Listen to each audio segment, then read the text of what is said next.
और बड़े मेहमानों की आमद की बड़ी तैयारियां जारी हैं। इस्लामाबाद में शंघाई ताउन तंजीम इजलास की मेज़बानी के लिए तैयारियां तकरीबन हतमी मराहिल में दाखिल हो चुकी हैं। जिना कन्वेंशन सेंटर समेत शहर के अहम मकामात और शाहराहों को खूबसूरत अंदाज में सजाया जा रहा है। तफसीलात बता रहे हैं इस्लामाबाद से मोहम्मद अलीजा।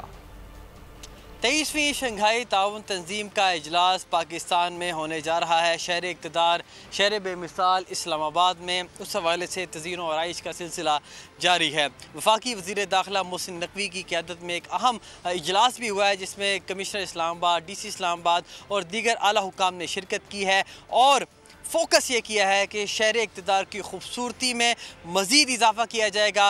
वज़ीर आज़म ने ये हदायत दी है हुकाम को कि किसी सूरत इसमें कोई कमी बर्दाश्त नहीं की जाएगी। कन्वेंशन सेंटर हो, पाक एंड फ्रेंडशिप सेंटर हो, इनकी मुरम्मत की जा रही है, अपग्रेड किया जा रहा है। साथ ही साथ पूरे इस्लामाबाद को खूबसूरत बनाया जा रहा है ताकि जो मेहमान आ रहे हैं उनका शान शान इस्तकबाल किया जाए और उनको बताया जाए कि आप एक खूबसूरत मुल्क में हैं और पाकिस्तान हमेशा जिस तरह मेज़बानी का हक़ अदा करता है, इंशाअल्लाह इस तरह भी मेज़बानी का हक़ अदा करेगा। बहुत शुक्रिया अलीजा अपडेट करने के लिए। और सब्सक्राइब करें और बेल दबाएं ताकि कोई खबर रह न जाए।